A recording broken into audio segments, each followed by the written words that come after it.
अभी हमारे पास है एक स्काई शॉट और है एक अंडा, और अंडे को हम इसके ऊपर रख के इस स्काई शॉट में आग लगाने वाले हैं और देखते हैं क्या रिजल्ट निकलता है और कैसा एक्सपीरियंस होता है। चलिए वीडियो स्टार्ट करते हैं।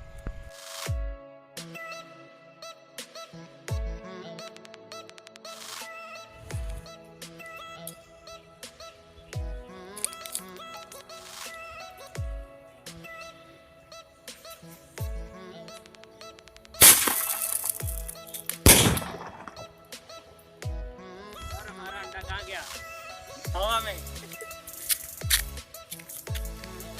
अंडे के छींटे ये रहे और अंडे का फंडा ये रहा।